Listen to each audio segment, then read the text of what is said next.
Okay. And okay. Nope. Since you were screen sharing, but I am going to just try to get a bigger screen, folks. If I can't, we'll start, but I'd like to, if I can. All right. Okay. If not, we'll do, this is good enough. Okay. So I call this lecture, Let's Talk Lymph, because I like to talk about the lymph system before I jump right to the impairment that many of us have with lymphedema. So what I want to do today is an overview of the lymphatic system. What is lymphedema? What causes it? Who's at risk? What are the early signs? What is the diagnosis? How do I reduce my risk? What are the treatments? How do I do self-care? Erin and I were talking before the lecture started about how important it is to feel that you have agency, that you have the power to control this treatment to some degree, the role of exercise in all this, and advocating for yourself with your health care practitioners, with the insurance companies, very important with lymphedema. And then the references to what I have, everything I did today, I gave you the references and also a whole bunch of resources. All right. So there are, in a vibrant living human body, there are 11 interrelated, interdependent systems. Some of them you remember from grade school. Some of them you learned about, some of them you know because they're obvious. Some of them are not so obvious. The skeletal system, my bones, the muscular system, my muscles, the nerves, my nervous system, the integumentary system, that's my skin, my hair, my nails, also very affected by cancer treatment. The digestive system, the urinary and excretory systems, the endocrine system, that my hormones, my glands, the reproductive system, which overlaps with the endocrine, the respiratory system, my lungs, my breathing, the circulatory system, all my blood vessels and my heart pump, and the lymphatic and immune system. I say that because the lymphatic system is actually a subset of the immune system. The immune system isn't really one kind of organ the way the others are, or one place, one kind of tissue. It involves all the tissue systems, or many of them, many different organ systems, and it has specialized cells distributed all over your body that defend against infections and other dangers. And the lymphatic system is the main delivery of that protection, which is why when things go wrong, it affects us so overall. So I say that it's a kind of unsung hero or heroine. It works in parallel with the circulatory system and the lymph system, the lymph vessels and the blood vessels. They exchange fluids 24 hours a day, every day, all the time. And here they are. And it's interesting. You probably all remember learning about the circulatory system, the heart, the arteries, the veins, the pictures, even something you know, but we don't learn so much about the lymphatic system. That's the other picture with the lymph nodes and the lymph vessels. And that's the thymus gland there, the spleen that you see. And then you have over on the right, the interrelationship between these systems, way down at the smallest level, the most microscopic level, exchanges going on between the veins, the arteries, and the lymph vessels. The lymph nodes you've heard of, right? Because when you have a cold, these get swollen. That's about the only time we hear of them until cancer. And then we hear of them when we have surgery and we get lymphedema. So the lymph and circulatory systems function in tandem, transporting and pumping. I don't know who it is, but would everyone check if your sound is off? Because somebody's sound is on. Would you check for me? Thanks so much. This gives me a chance to say that I told Aaron I wanted an hour and a half, and I plan to be done after an hour, so that a whole half hour is just for any questions that you have. I'm going to ask you to hold your questions till the end. You can type them in the chat if you think you'll forget them, but I'll wait, and then I promise to answer as well as I can, as many as I can at the end. So there's an exchange of fluids that happens between my blood system and my lymph system, really down at the level of the tiniest capillaries, the tiniest vessels in the blood system and the lymph system. And this is just a picture so you can see how complicated this system is. It's so complicated. But you know a lot of these things here. The bone marrow. Did you know that lymphocytes are manufactured in the bone marrow? You see all these lymph vessels, but also the lymph nodes under the arms, and the organs are involved. The spleen is involved, and the Peyer's patches in the small intestines are involved. The thymus gland is involved, and the inguinal nodes, the nodes in the axillary area. If you've had surgery, you know about those. Now, you know how we learn in school that the appendix is a useless organ? Not true, because this is part of the lymph system. It continues to manufacture some of these cells. David, oh, I wasn't advancing. Excuse me, I'm going to ask my husband to come over and move something. Can you move this out of my way by any chance? So I'm going to move on. This is another picture of the lymph system that I really loved, because nope, because you can see, you can't get rid of that for me. That's a shame. Because you can see that, you see that lymph node on her thigh. You see this? We're going to expand that, and inside the node is where this exchange is taking place. And I thought you might want to see these lymphatic vessels. Aren't they beautiful?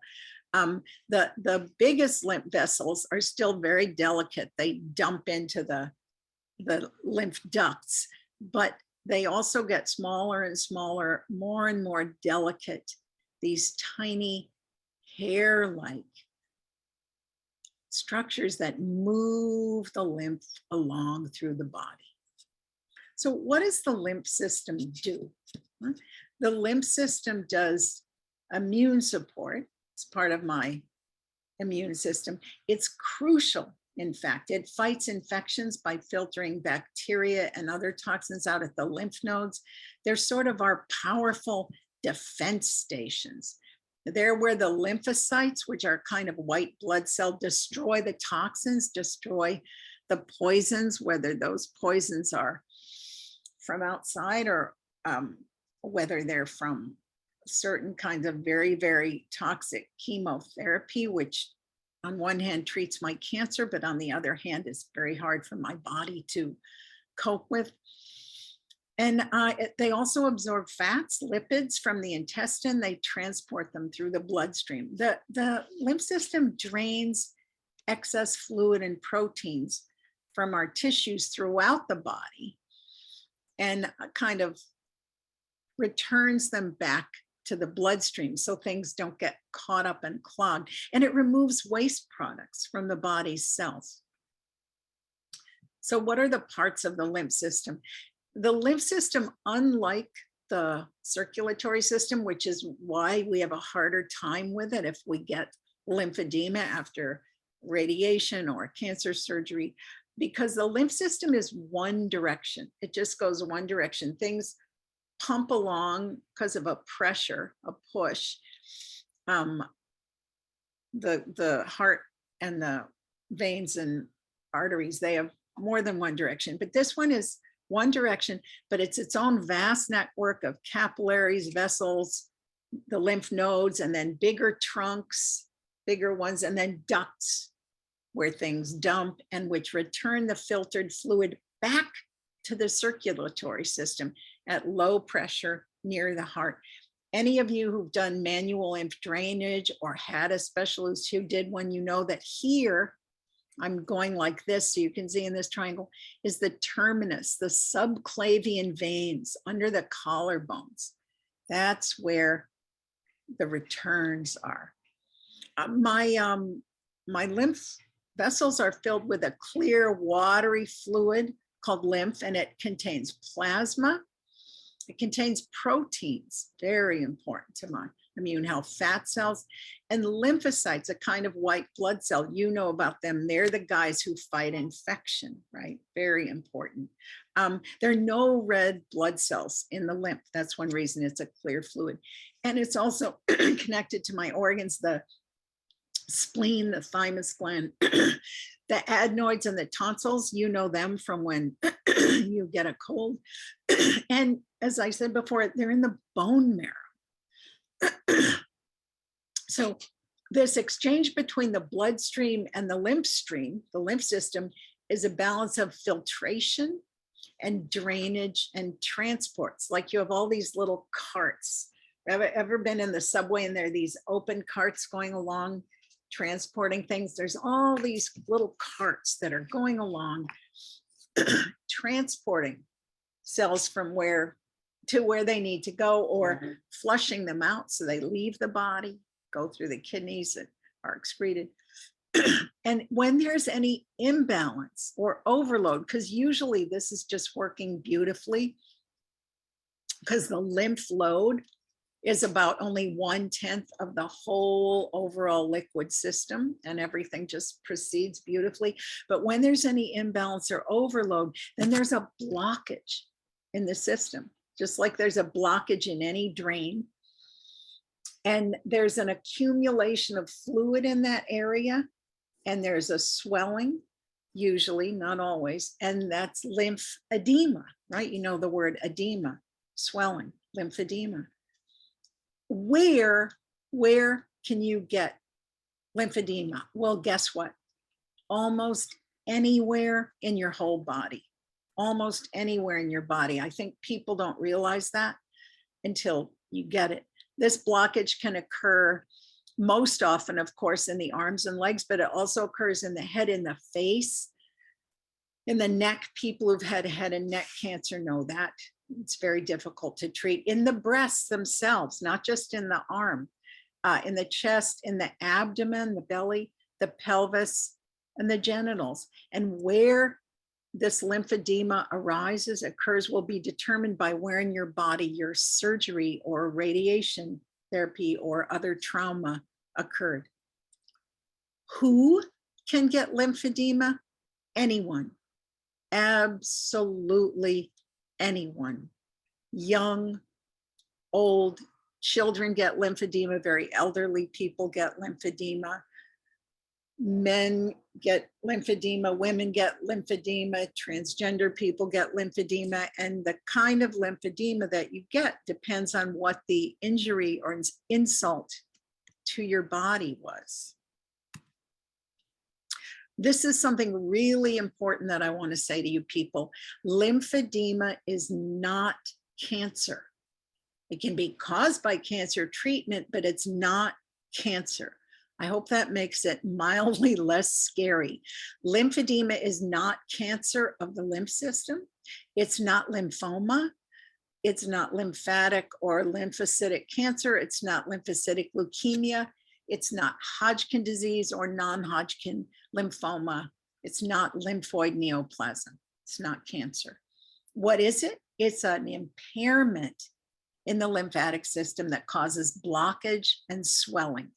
It doesn't mean that there's anything wrong with the body's lymphocytes, the white blood cells.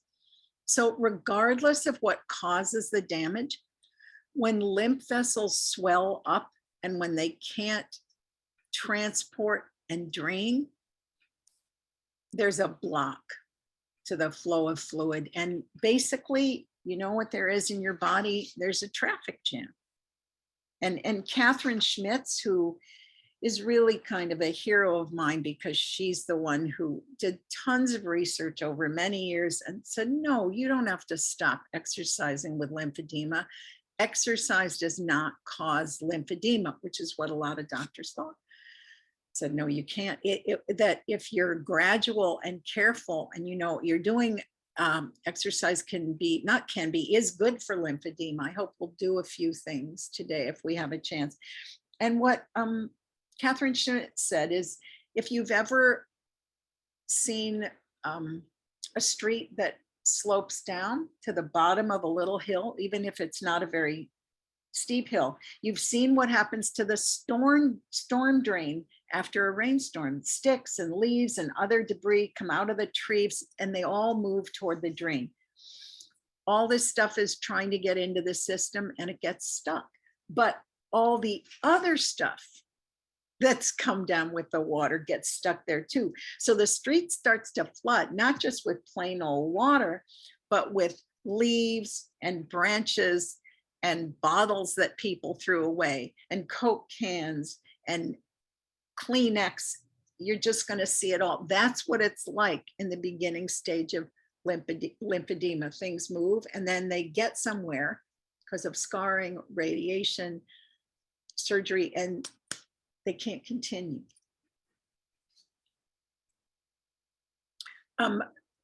There's two kinds of lymphedema, two major kinds. Some people are born with conditions that cause lymphedema.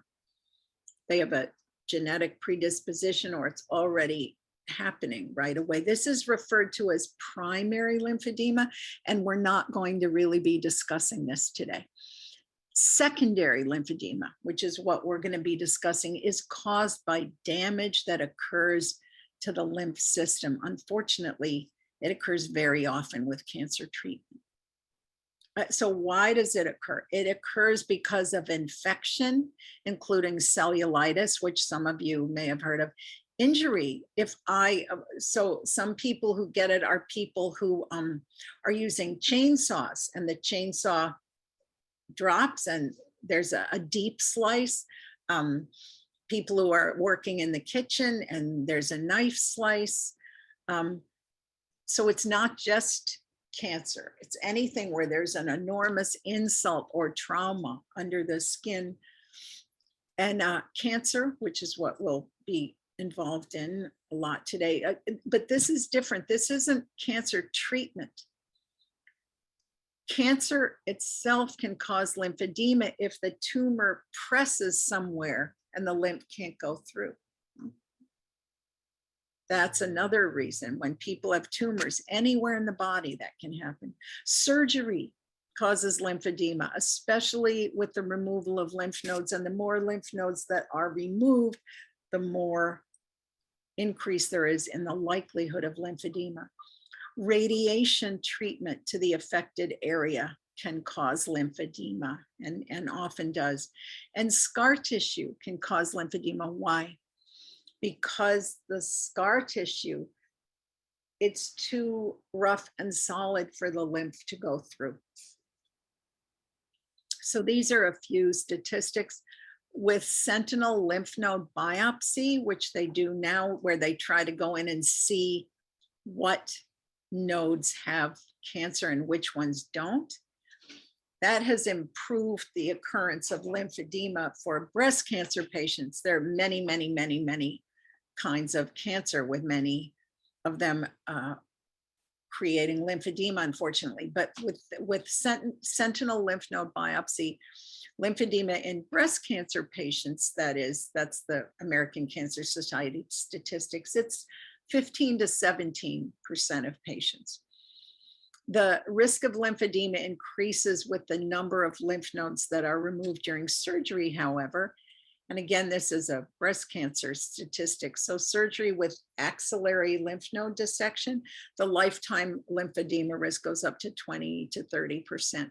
With radiation therapy, the risk of developing lymphedema is 10 to 15%. So what does lymphedema feel like? What does it feel like? Well, some of you are here because you have felt it, yeah?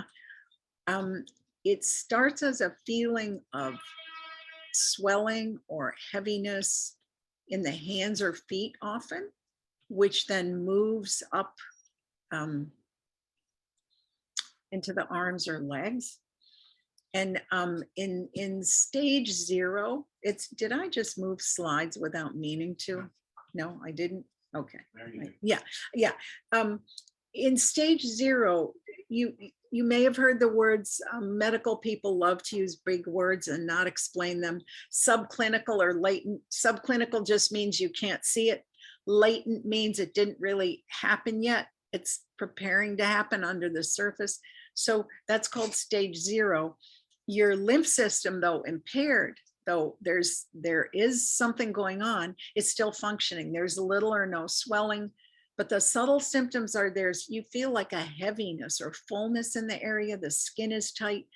These are symptoms you want to watch for very carefully after surgery or radiation, because the sooner you know that there's lymphedema and the earlier you treat it, the more successful the treatments can be. Stage 1, the lymphatic system is functioning less well.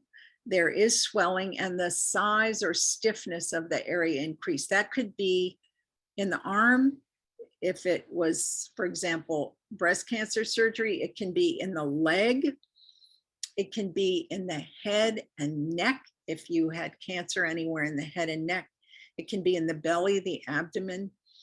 And this stage 1, you may still be able to help yourself with elevation, meaning that if you have the surgery and you have the swelling, just elevating your arm above your heart and lying with the arm raised, as I'm sure some of you were told to do, even when you're lying in bed, that can help.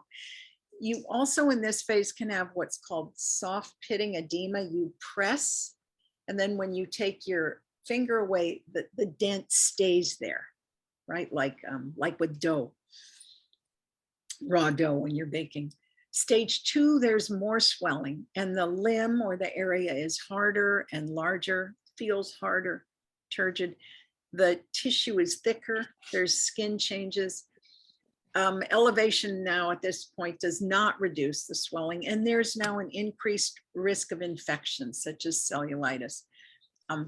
I know people are told by doctors that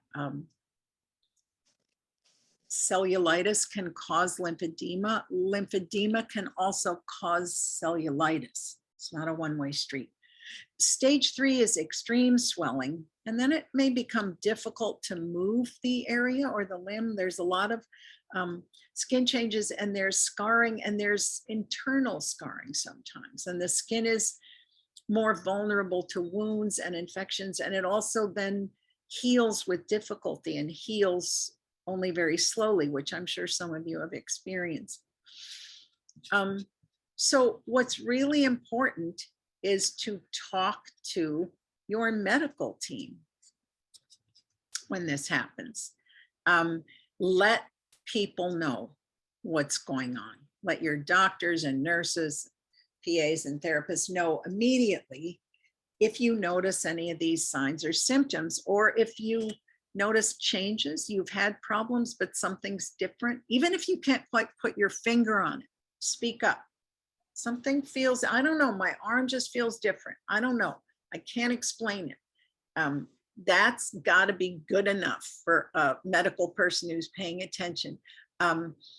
There's a video, beautiful video that I have in your resource list by a doctor named Dr. Judith Noodleman. She teaches at the medical school at Brown University, and she'd been in practice as a family practice physician, I think for 20 years, and she got breast cancer.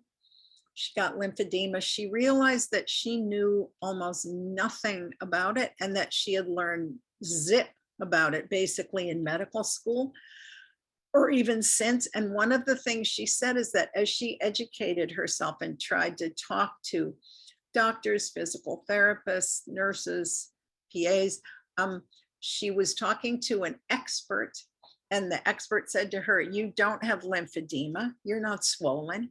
And Dr. Noodleman just put out her arm and said, "Touch it."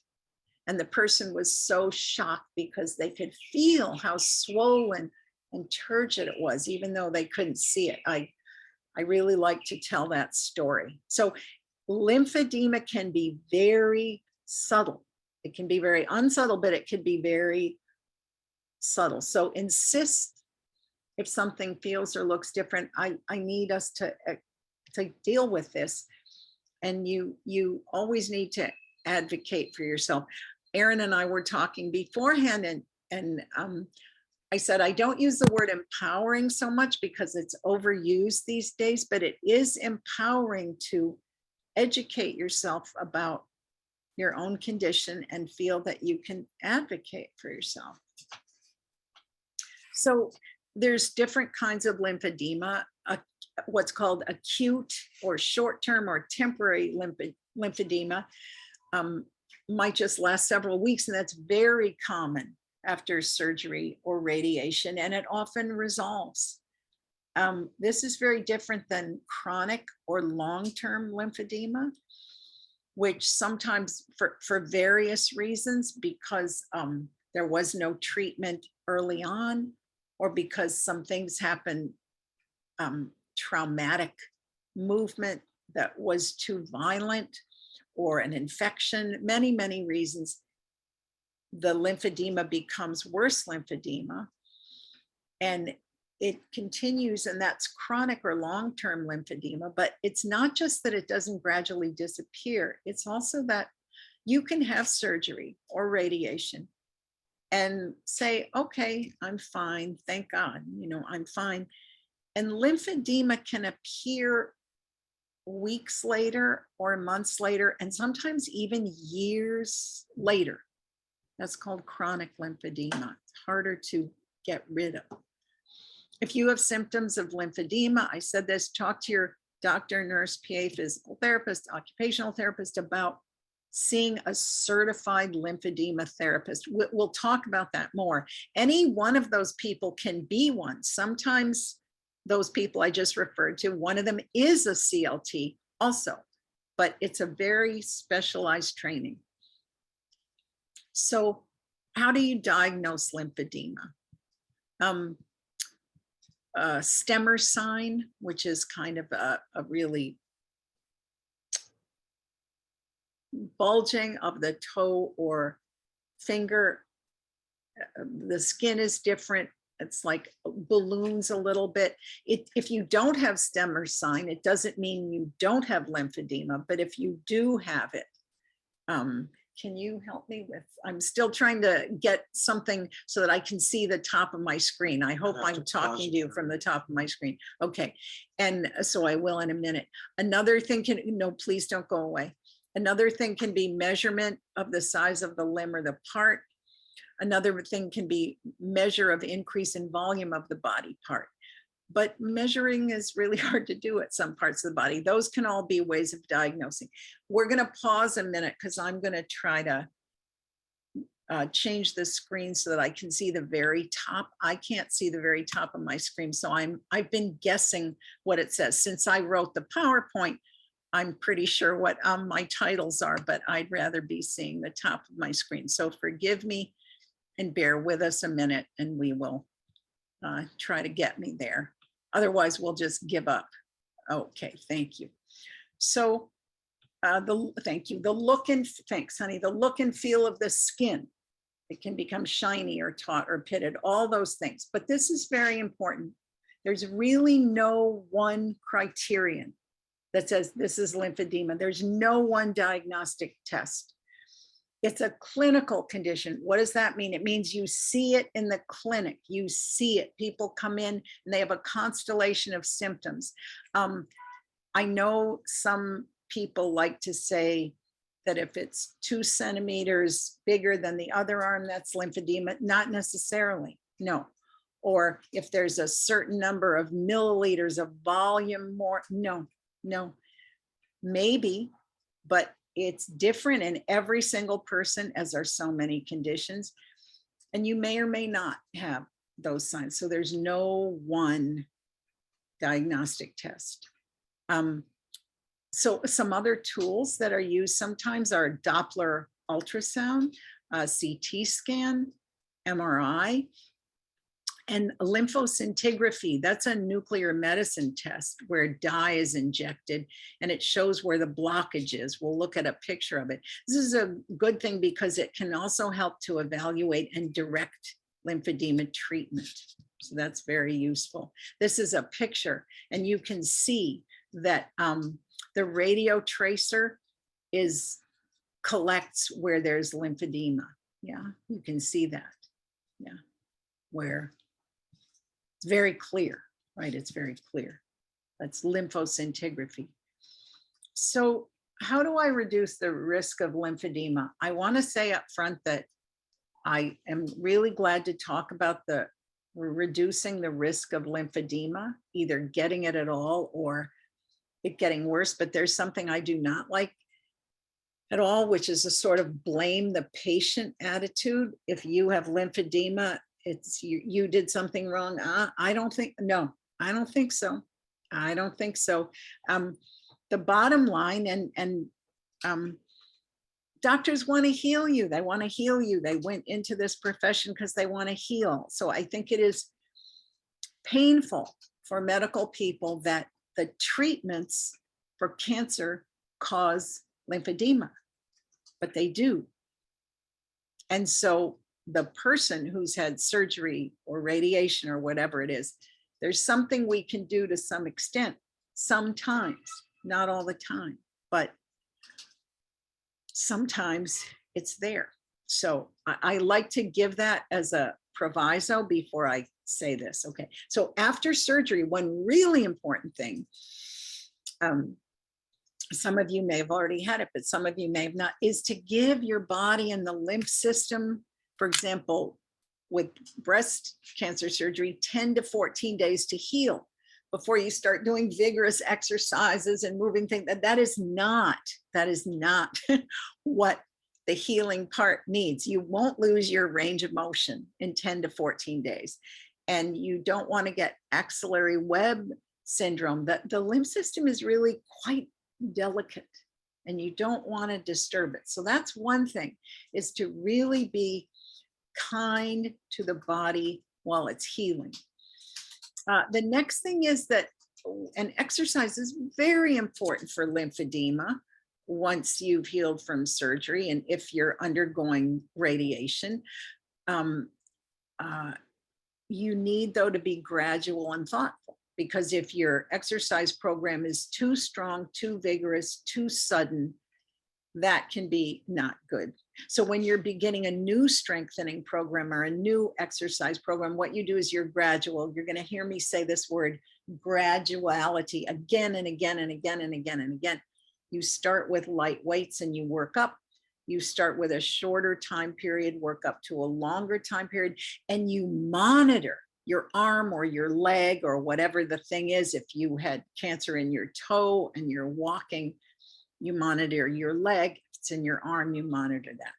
You probably heard about airplane travel. The thinner the air, the easier it is to get lymphedema, or for those who have lymphedema, for it to be worse. So you need to talk to your medical team if you're going to fly about whether to wear a compression sleeve. And you can actually gently move and pump your arm before you travel and during the flight. Blood pressure readings and blood infections and tests and infusions. Your preference in usage and selection of the arm needs to be respected. You can request to have blood draws and blood pressure taken in the other arm. Say, no, I have lymphedema in this side, or I'm vulnerable to lymphedema in this side. I want it taken on this side. Some tests, even if you have it on both sides, they can do it elsewhere in the body, or if they have both legs, they can move it up. I'm on 8th Avenue and you just heard sirens, excuse me. That happens a lot in my neighborhood, or ambulances. So you get to control that. You get to say, I do not want that test in that arm. Even a flu shot, even anything, you can say where you want it. I've noticed with COVID tests that, which I love, you go to get a COVID test and the person will say, which arm would you like it in? which is very correct, COVID shot, not COVID test, show COVID shot. And they will say, which arm would you like it in? So I want to talk about treatment of lymphedema. And I want to talk about what's called the gold standard of lymphedema therapy, complete decongestive therapy. What does that consist of? I'm going to look at my clock while these sirens are on. Okay. And I have 20 more minutes before I say, ask me questions. So I want to get through these. Bandaging is a big part of it. And you have to learn to do this. It's very specialized bandaging and it's multi-layered. There can be gray foam. There can be all kinds of things between the layers. So you want to learn it from someone who knows it. But the basic thing is short stretch bandages that mimic the body's natural hydrostatic pressure. So if anyone on your medical team just tells you to go run out to the drugstore and get an ACE bandage, well, hell no, that won't do anything. Or it can be dangerous because people will think it's doing something. A short stretch bandage, it's not a short stretch bandage, right? It's a short stretch bandage. Do you see that hyphen? And it only stretches 50% of its length. An ACE bandage stretches 300%. So obviously that's not the same thing. Compression garments, they're built for the hand, the arm, the leg, the foot, the belly, the thigh. They're specially made. You've heard of that or you have them. Compression garments. Daytime garments and nighttime garments are different. They have a different amount of pressure because you can't have something on all night that doesn't feel comfortable. And speaking of comfort, one thing about a real professional is the bandaging can't be too tight because why would you keep it on if it feels awful? Everything is a balance between firm enough and not too tight. Manual lymph drainage, which we'll talk about more, which is a very specialized kind of massage, which you need training in, very specialized training. It's although many massage therapists, physical therapists, and occupational therapists have received this training, you cannot do this without this training just because you're a physical therapist or an occupational therapist or a massage therapist. It's not like any other kind of massage. It's about draining back into the subclavian veins and back into the bloodstream, draining, moving the lymph, taking it from the stagnant areas where it stopped moving back into the areas of the body where the lymph is not stagnant. It's not only very complicated, it really requires a lot of practice to get the touch that's not too light and not too heavy. It's a wonderful thing, manual lymph drainage. Deep breathing.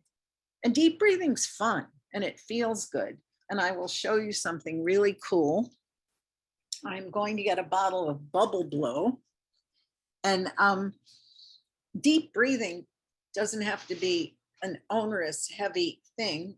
You know, one way to get some good breathing going on is like that. Can you see the bubbles? If I inhale and then exhale and blow bubbles, isn't that a lot more fun than that thing you get in the hospital? I mean, it's just such a nice thing that one of the lymphedema therapists thought of.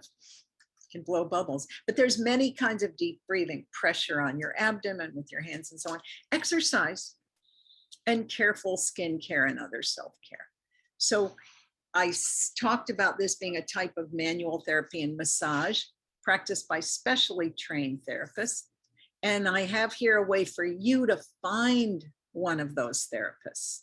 And I have it in the resource list too. If anyone's here from the Dubin Breast Center up at Mount Sinai, because I know you're a partner of the Red Door, I know there's at least one therapist in the Mount Sinai system.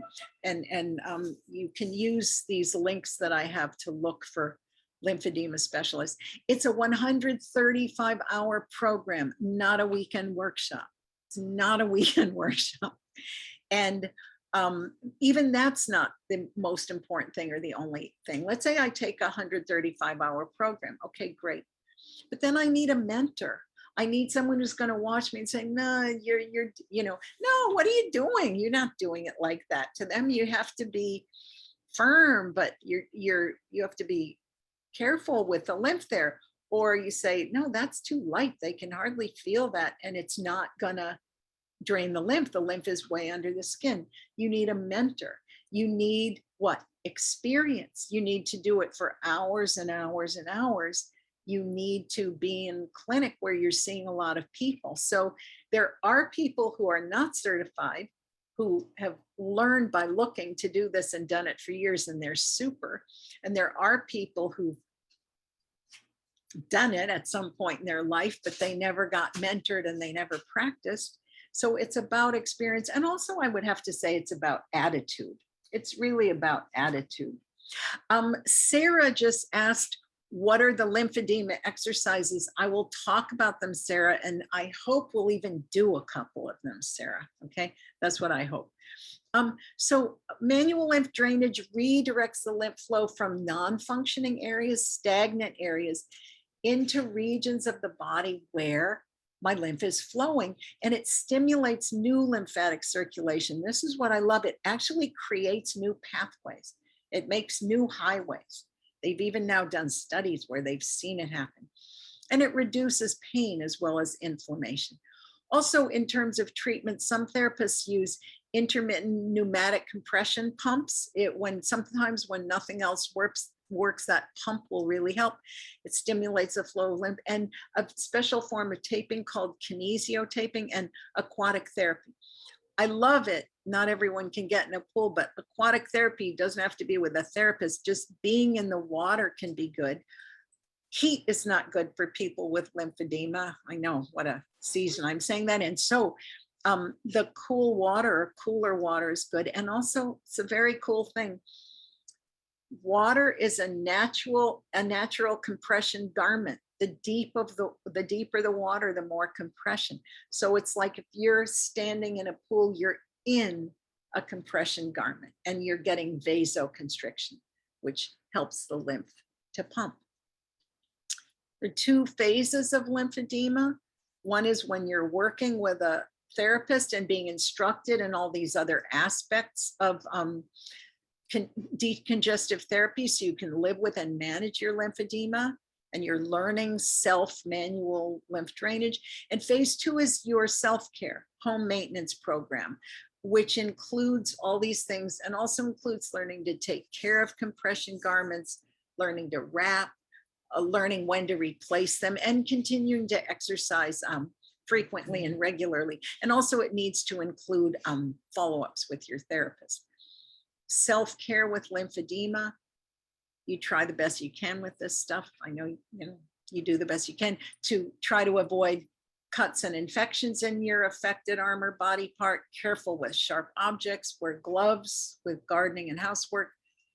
When you can, protect yourself from insect bites. Really important, avoid temperature extremes of heat and cold. Those both increase lymphedema. Avoid sunburns by using sunscreen with SPF 30 or higher. Wash cuts with soap and water, and regularly use a moisturizer to avoid skin cracking. You use moisturizer under specific ones, very good ones, under the wrapping, under bandaging, but you don't use moisturizer when someone's performing manual lymph drainage or when you are. You use your compression garments and bandages consistently, and you do your best with good nutrition, eating healthy, well-balanced meals, keeping your salt intake low, and drinking plenty of water. And if you can, in our stressful world, getting regular sleep. This is a really cool chart that you're going to see if you go to, which I hope you do, the Lymphedema Treatment Act website. And this is just, I can't believe how much information they put on one slide. I won't read the whole thing. I hope you'll go there, but 3 to 5 million Americans suffer from lymphedema. And Most physicians in the United States have less than 1 hour on the lymph system in medical school. Forget lymphedema, on the lymphatics. There's no known cure, but really compression therapy and manual lymph drainage are two of the best things we got. And yet, and that's why the Lymphedema Treatment Act, Medicare and many insurance policies don't cover compression garments, don't cover bandages, and they're expensive and need to be replaced. So some amazing people, it's quite a while ago, it's still trying to happen, have a bill in Congress, and you can sign the petition, which I just did a few days ago. Ask for support from your healthcare team. It's not just a difficult condition, but an expensive one. Ask for referrals, advice on how to get insurance coverage, on how to get financial help, if possible, for garments, bandages. Unfortunately, some therapists are covered for manual lymph drainage and others aren't. You have to find out. So you ask all these things for your providers, and you ask what treatments and practices will help me manage my symptoms. What are my local resources? And can you refer me to a qualified lymphedema specialist, especially someone that my insurance will cover? I feel like there should be a lot more help out there than there is, but you look for it. I gave you all the resources I could think of in my resource list. This is the Lymphedema Treatment Act website, which I love. And as you can remember, I said everybody gets lymphedema. The first lady here on this side, this elegant lady has it in her arm. You see, this little young girl has it in her leg. This gentleman also in his leg, and this little boy in both legs. As you see, everybody, all ages. What's on the horizon? Low level laser therapy. There's a lot of studies now that can help with lymphedema, and there are some new surgical techniques now.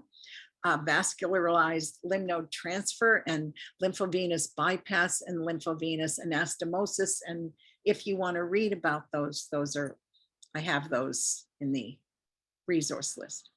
All right, I'm into exercise, as I told you. So what is the role of exercise? Breathing exercise, posture work, slow rhythmic movement,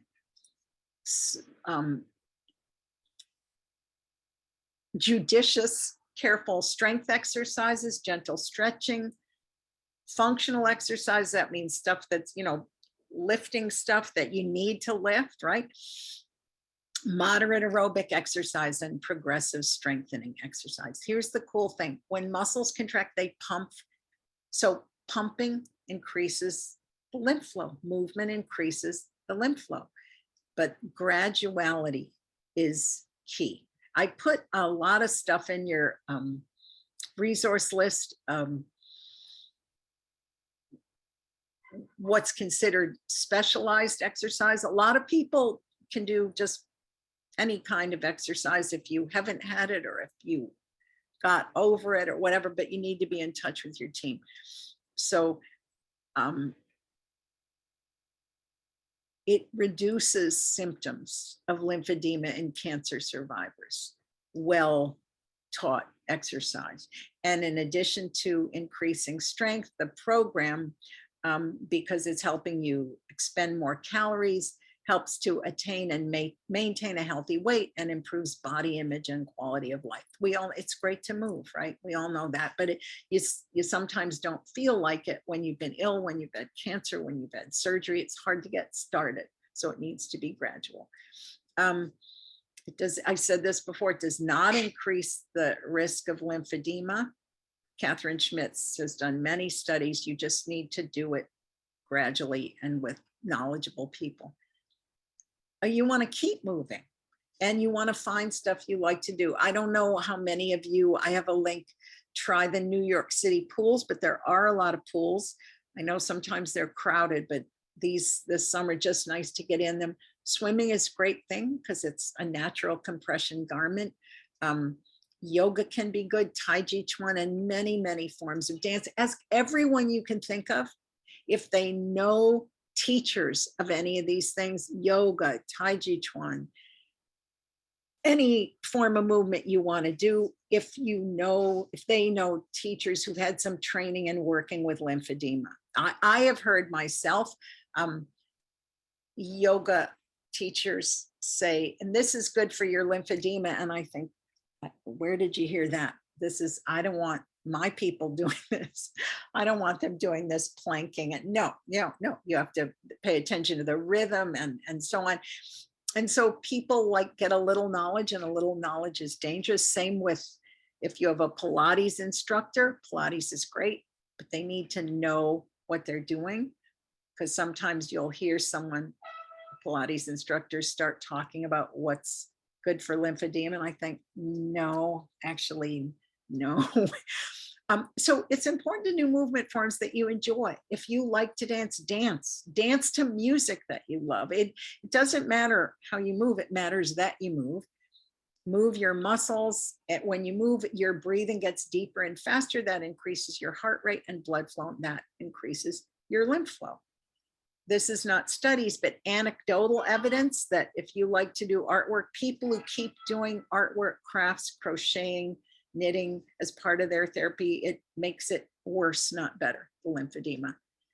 And I just want to say, because I know how hard it can be, it's really hard to get yourself to do these things. Moving, exercising, learning complex bandaging when nothing you're doing seems to be helping very much, and you're coping with so much. But managing these symptoms matters. Keeping them from getting worse matters. And you will see returns if you do them. So you sort of have to remember, this is what I learned, and I tell people all the time, you don't have to want to do it, right? You could say, I don't want to move. I don't want to go to this class. I don't want to do this. I don't want to stand up and stretch. So I say, just start something, start small, do one thing. Move one finger. I'm serious. Then say, all right, well, that wasn't so bad. Okay, I'll move all my fingers. Do something for 1 minute. And then you might want to do a second minute. After surgery, you build up. And you have to be gentle in the limb with the lymphedema, but keep moving your health self. Don't stop. And be kind to yourself, be good to yourself, as corny as that sounds. And I'm looking at my clock and I'm still good. Do things that you enjoy, that make you feel good, whether it's the music you listen to, or dancing, or comedy films, or detective novels. Do what lifts your spirits. Do what lets you laugh. Use some bubble blow. And groups make it easier, which is why the Red Door is such an amazing place. And it's helpful and supportive to do exercises and other activities with others. Whenever possible, do classes with others, groups with others, support groups. I just got a note that someone thought I said arts and crafts are not good for lymphedema. No, that's not what I said. What I said is that, I'm so glad someone asked, the anecdotal evidence is that if you have lymphedema and you continue with the things you did that you liked, if you continue with knitting, if you continue with crocheting, if you continue with calligraphy, if you continue with artwork, if you continue with whatever arts or crafts you were doing, that this is anecdotally good for the lymphedema. It's certainly good for your mind and emotions, right? So I hope I cleared that up. I want to say again that all the things I referred to are in a reference list. I have a long resource list with lots of videos that you can read. And in fact, I hope my resource list isn't too long, but people get crazy on the internet and they Google without knowing what they're Googling. Erin and I were talking about that. So I have websites that I trust, and I want you to go there. I don't want you to just go to some chat room where you say, what should I do for my lymphedema? And someone who just heard something from their Aunt Jane yesterday tells you what you're supposed to do, and it's all wrong. So I gave you so many websites because it's really good, solid information, and the videos too. Okay. And I want to answer your questions and I want to get to move a little bit. If we have time, maybe I'll go over some of those with you. Right now, before we do questions, Sarah asked about moving, and I would like to move a little bit. Okay, now I'm going to stop share. And okay, and I can't see most of you, and that's fine. That's fine. And I totally understand that. But then if we're going to move a little bit, I can't see what you're doing. So I'm just going to trust that you are going to not take what I say and do it twice as fast or twice as hard or whatever. Okay, so let's do this for a few minutes. There are some videos that I have, like a breast haven video that I like about exercises after breast cancer, and a really nice Mount Sinai video about exercises after head and neck cancer. It's a beautiful little video, and some others. But let's do just a couple things, because while manual lymph drainage is really hard to learn, and you have to learn it from someone who really knows manual lymph drainage, and why wrapping is really hard to learn, the exercises are pretty intuitive and they feel good and they're nice to do. So they're not hard. So let's just do a few things, and I hope you really do them. The first thing I want to say is this. Right now, have you been aware of how you're sitting? Were you sitting like this? Were you worried about things? Were you not very comfortable, but you didn't want to miss what I was saying, so you didn't go away to get a pillow? Things like that. Could you right now just let yourself become more comfortable? More comfortable, tall, easy. And let's just breathe for a minute, because when I say one of the parts of lymphedema therapy is breathing, I'm not being funny, I mean it. So would you just don't try to breathe special or correct or right or anything else. Would you just notice how you're breathing? Don't try to breathe well. Don't do yoga breathing or pranayama or what your Aunt Jane said to do or whatever. Just notice how you're breathing. Did anyone say, oh, wow, I wasn't actually breathing very much. Whew, let me, were your feet on the floor? Can you put them on the floor now? And just let yourself take a breath that's more comfortable. And I want to ask you, how often do you do that? Well, that's a really basic part of lymphedema exercise. Now, that's without more specialized work where you actually use your hands and press against your breath, which is very nice. But just to breathe deeply is a lymphedema exercise. Unfortunately, I'm looking at my clock. Breathe deeply. People think that you mean, or I have to go in through the nose, I have to go out through the mouth. No, I have to go in through the mouth, I have to go out through the nose. No, forget all that. Can you just think of filling the torso, like a kind of total torso, gentle filling and emptying? How does that feel? If it was too big, too tense, do it again a little less. This is the rhythm I want you to think of. Now I want you to try something else. I'm going to move my camera down. I want you to inhale. And as you exhale, I want you to press. You feel that feels kind of cool. And now if you want to, press as you inhale. So you're resisting yourself. You inhale, but you press. Feels kind of cool. And you exhale. So you could resist a little as you inhale, or resist a little as you exhale, or resist a little with both, and then breathe normally. Try that.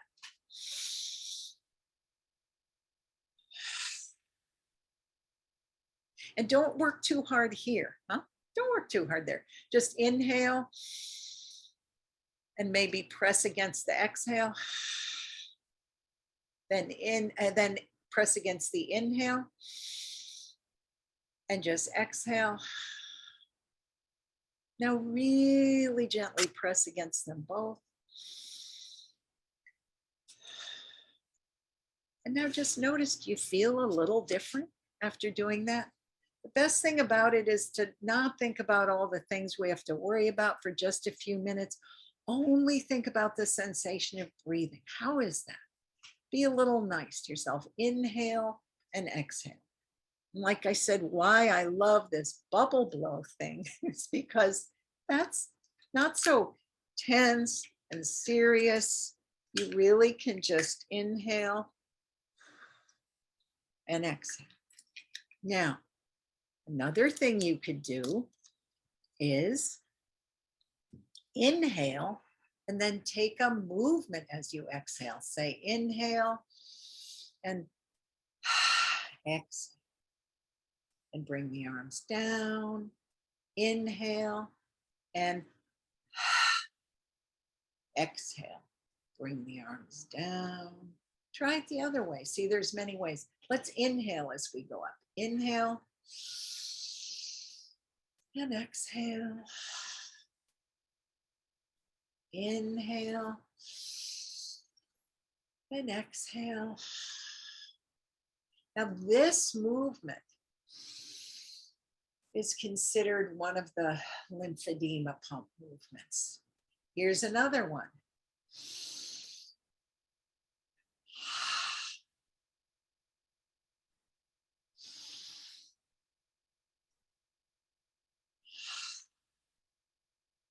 Do you see how kind of kindly and easily I'm doing these movements, huh?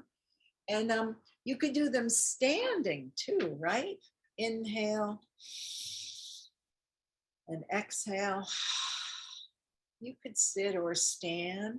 Can you, continuing to breathe, can you just take your shoulders up and down, up and down? Keep breathing and notice, are you feeling like, that actually feels kind of good.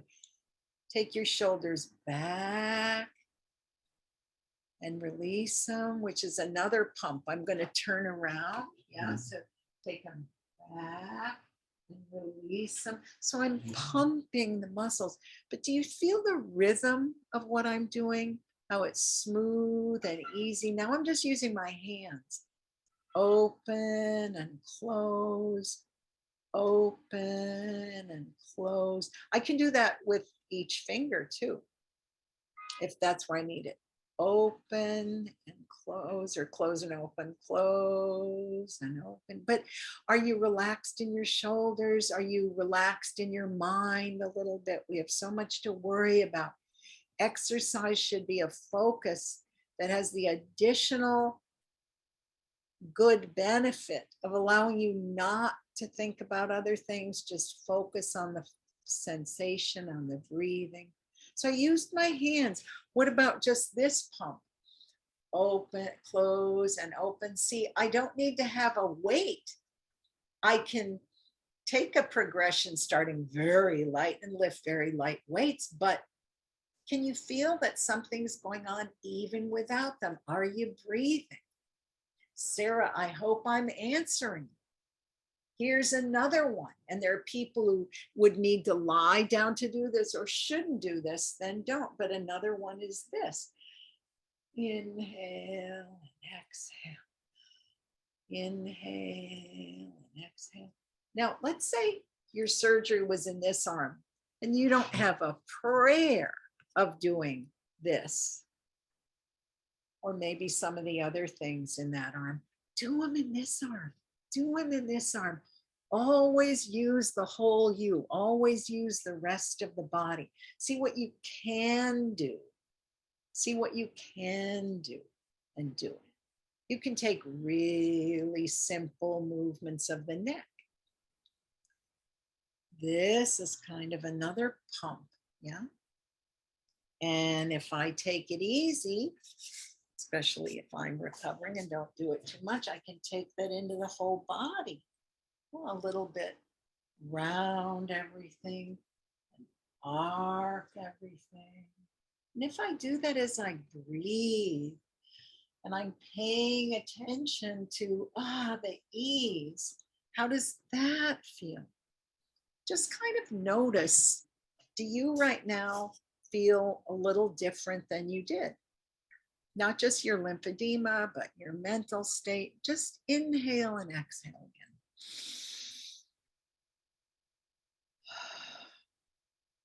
One of the things I like in the Haven video is they do this thing where you go like up a scale and down a scale.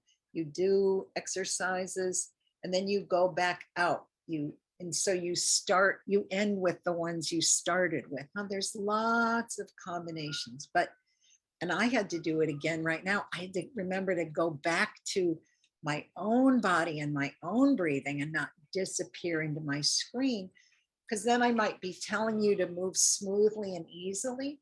And I'm telling you to move smoothly and easily. Everybody move smoothly and easily, right? I'm not in my own body.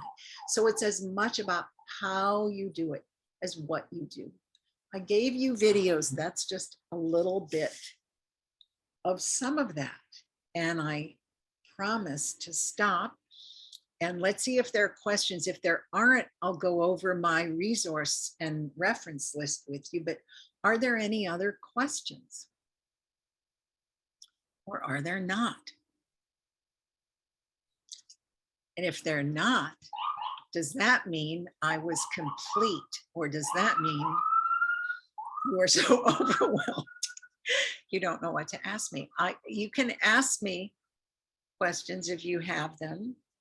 And if you don't, then we will go, because we have a few minutes, and go over the resource list. Okay, I'll wait another minute.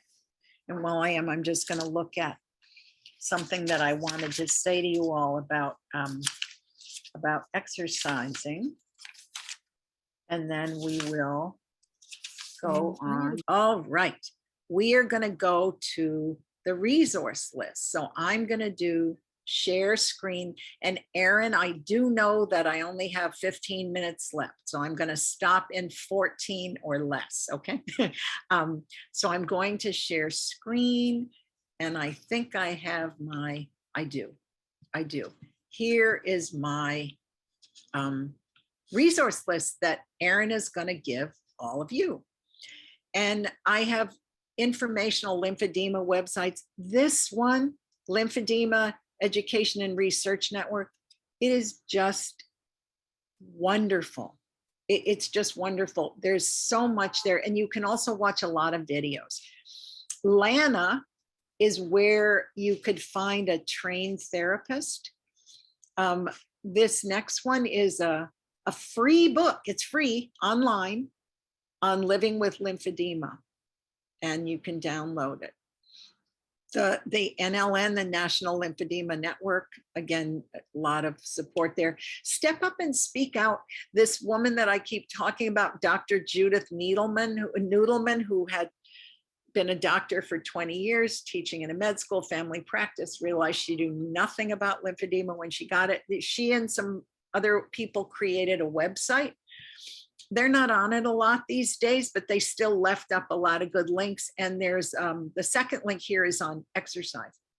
The American Lymphedema Framework Project, they have great resources. These now are just, a lot of you know these already, cancer websites, but that I think have good lymphedema information. You know, the American Cancer Society, they really have a really not overwhelming, really, really good, useful explanation. I have that there. Breastcancer.org. I broke out the links because they're so good. And the American Society of Clinical Oncology, their patient information site, cancer.net. It's a good place to go. I put this here because it's physical, emotional, and social effects of lymphedema. I want to say something that I didn't say yet. You know, there's such a stigma attached to having lymphedema. I was talking about how I don't like the whole blame the patient thing. People are sometimes ashamed of having lymphedema, ashamed of how it looks, ashamed of wearing the garment, ashamed of having to bandage. And Dr. Noodleman said, you know, I know all that stuff and I still find myself like I'm ashamed for people to see my arm. What the hell is that? And so all there is to do is for us to talk about this and be aware of it, that it's not your fault. And you want to take control of your lymphedema and your life to the best you can. And you want people to know, and it's a lot to cope with. It's hard to cope with. So I just wanted to say that. And okay, Centers for Disease Control and Prevention have some good Spanish pages. Moving on down. The ones I put in, like, because I don't want you people Googling and going to weird chat rooms where people don't know anything. I put Johns Hopkins, Mass General, Mayo Clinic, Andrea El Chaville. She's been doing this for 25 years. She really is good authority. National Cancer Institute, the Onco links I put them all in there. Susan J. Komen has good lymphedema information. Catherine Schmitz, you heard her I love her. You heard me keep mentioning her. This is an interview with her. Okay, Spanish language links. I always like to put a lot of those in. That's what these are. Yale Medicine has a very simple page. Have you all heard the term financial toxicity? You know, when I have cancer, I'm treated for cancer, I'm dealing with all kinds of poisons, the poison in the chemo, but I need the chemo to make me well from the cancer, but it's really hard on the body, and the radiation. And there's another kind of toxicity. I don't know who coined this term, financial toxicity, trying to pay for this stuff, trying to pay my rent, feed my kids and feed my grandkids, feed myself, pay for my treatment, pay for my bandages. So I have here a few things like the Cancer Financial Assistance Coalition, New York City Resources. This I put in the pools, the outdoor pools.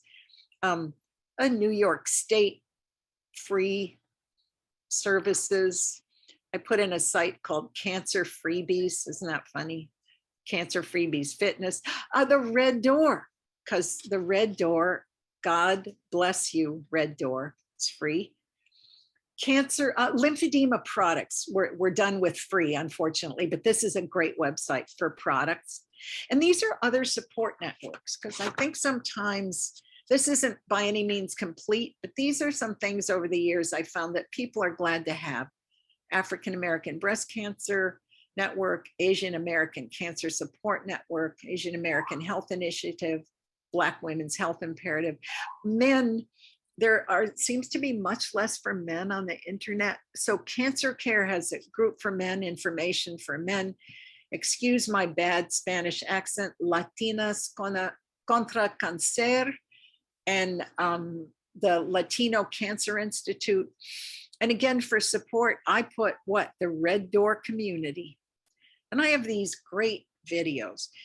Some of you will think this is really very simple and namby-pamby, this breast cancer haven video. But if you are weak, or you just had surgery, or you're just starting again after radiation, you want to start small, then you can go on. You can go on. You talk to your providers about gradually building up. And I have a lot of stuff in the resources about that. Judith Noodleman, I put her whole video on here, and then also her little 15-minute Living with Lymphedema podcast. I want you to go to Joanne Rovig's videos here. I want you to go to them.